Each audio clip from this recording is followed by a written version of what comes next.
Cordon Bleu by M.F. Alfrey. Twilight was drawing down its curtain of stars, swifter than Buzz appreciated. She heaved off her pack and slung it into the back of the LDV. The van was a carcass, really, rotten and jagged, the doors gone, the best cave around by her reckoning. Half buried, the back end stuck up and out of the tainted earth. The driver's cabin crushed like a drinks can, and the seats long rotted.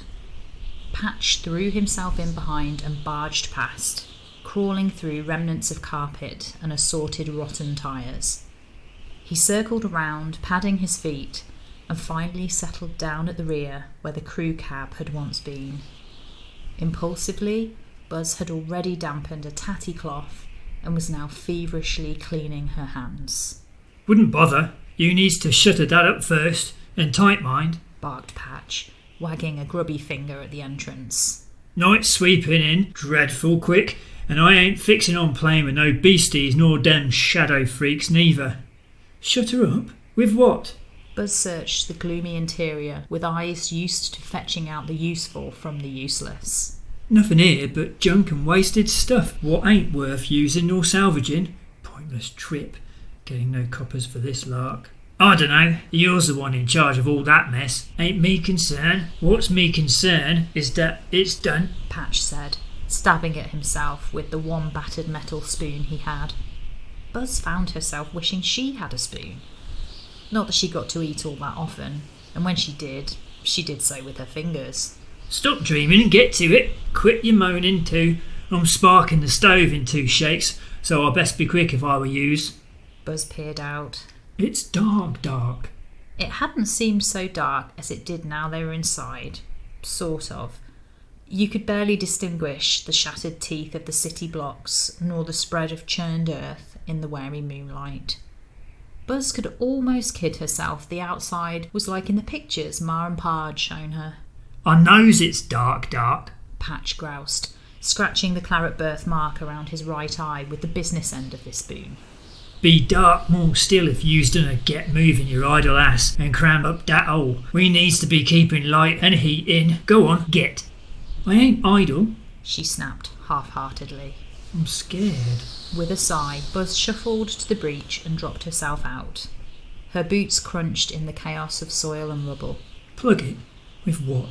This old place is flat as a pancake except for them tombs.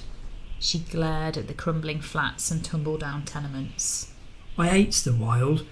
And why are we out, today of all days? A thought struck her. She twisted to examine the ground around the yawning back end of the van and huffed.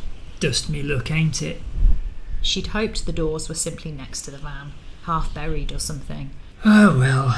She skittered off up and down low mounds, scooting into divots where she could find cover, search and buzz on. Just like a fly, ain't yous? Buzzing from one turd to another. Truth of it was, Buzz had the knack of sifting stuff from the old world. Stuff of use, knickknacks to salvage. She ensured she kept checking she hadn't wandered too far from the LDV. It was a nondescript blob on the tattered horizon now. Patch was lost inside its dark cavity. He's all right. She worried for him. Silly old fool was getting reckless, this jolly included. Nearly got himself cut up back there. The reach he'd made for those battered tins told her it was worth it, if she hadn't snagged his pack the way she did then. A screech ripped the memory to shreds. Instinctively, she dove into the closest divot. Oh, crap. This ain't good. It was too shallow. Her ass was poking up. She didn't have her pack, neither. There was a crowbar in it. Fat load of good in your pack, muppet. Why'd yous leave it? In a split second, she was slithering out of the dent, heaving with her elbows and shoving with knees and feet. Ah, crap. Shadow freaks. Hunting. That's what the screech was. No mistaking such a sound. First time she'd heard one put a good amount of the dreads in her. A rising terror every time she copped an earful of those things howling. The ground gnawed at her as she slid along. Shards of metal, jagged and mean, nipped. Steel cable sprouts ragged and tore her already ratty clothes. Tetanus. Damn you, Patch, if I don't get tetanus 'cause of this. Like a crocodile sliding into a swamp, she glided headfirst on her belly into an unexpected trough, catching a scrap of corrugated roofing. It warbled loud and plastic at her invasion. No, no, no. There was no time. She'd been taught when was right to think and when was not. Right now was time for hiding, not thinking. Buzz rolled under the mottled plastic, sucked in a lungful of air, and held it. What moonlight there was cut out, and it got frigid real quick. Everything frosted up. The earth, the rubble, her grubby clothes. She hated that feeling. The dizziness draining lungs brought. She desperately wanted to breathe. Hold it. Come on. You've got this. The corrugated sheet pressed into her chest. It's on top. Please no. Go away. The weight threatened to make her gasp. How was it shadows were so heavy? The iciness crawled up her nose, frosted her eyes. A wailing cut into the brittle silence. It sounded like a baby, but Buzz knew it was really a fox. The weight suddenly lifted. The heaviness departed. She allowed herself to breathe. It was reassuring to see the blob of the van again. Funny how little hovels felt like home after a near-death experience. She'd been cautious, had waited for the fuzz of ice to disappear before she slipped from the hole with the plastic sheet. Thank you, Mrs. Fox. Poor thing. It had wailed something rotten when it was got. Gave her chance, though. She scarpered soon as she heard crunching bones and a whimpering squeal. Shadows were deaf to the world when gorging. It's me, Buzz whispered into the dark mouth of the LDV. Who else it gonna be? Growled Patch, as coarse as ever. You got something for plugging holes? No mention of the noise, no question if she was all right. Yeah. Buzz exhaled as she clambered up, pulling the sheet with her, fixing it in place as best she could. Patch yapped instructions all the while. I knows how to bung holes, she griped. Yous knows how to takes your time, Patch mumbled. He switched on the stove's power cell, took a dented can, mangled the top off with his blunted knife, and set it on the hot plate. He raised a clawed eyebrow, face uplit green and sickly in the power light. Trouble? Nah, no more than what's normal. Buzz scrutinised the handiwork she'd done on the door. It'll be fine, Patch said, a pinch of care slipping through his customary cragginess. He took a little pillbox from his thigh pocket and sprinkled the contents into the steaming tin.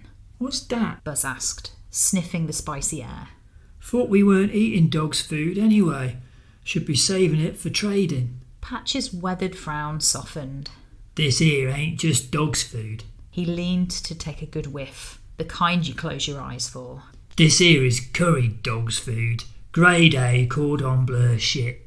Her heart lifted and she caught herself drooling. Where do yous get curry powder? Patch flashed a gap-toothed smile. Some months back. Can't remember where exactly.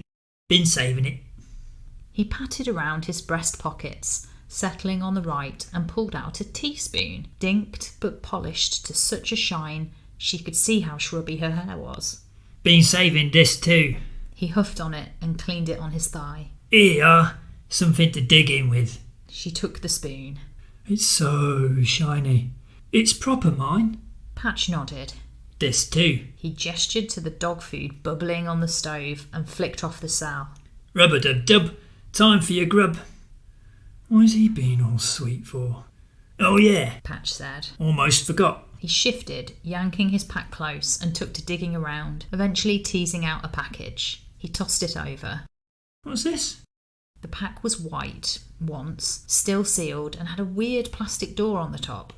Used to call them baby wipes. Patch reminisced. But I dunno have a baby. She threw him one of those looks and huddled back. Hey, what yous aiming at? Patch wheezed in fits of laughter. For your hands, you dimwit.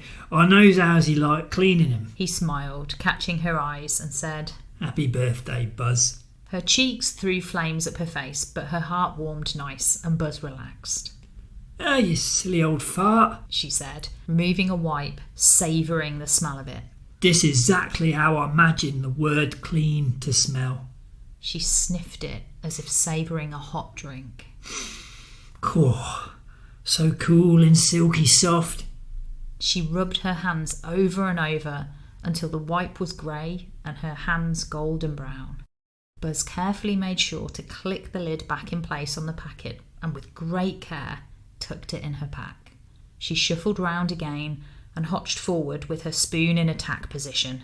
A screech outside had them both bristle and freeze, listening. "Don't worry," Patch said after a little while. "Was far off. Besides, I don't like the smell of curry." Buzz narrowed her eyes, spoon wagging. "That's a bare-ass lie." Patch winked. "Yep," he said, tilting the can to her. "Makes me feel better, though. Here, birthday girl, you get the chunky bits first. Ooh, and the jelly too." Patch's clawed eyebrows came down so their fingers knitted together. His eyes gleamed like shiny stones in the folds of his face, but then it all wavered as if he hadn't the energy to hold his face like so, and it fell into an uneven smile. "Yeah, course, jelly and all."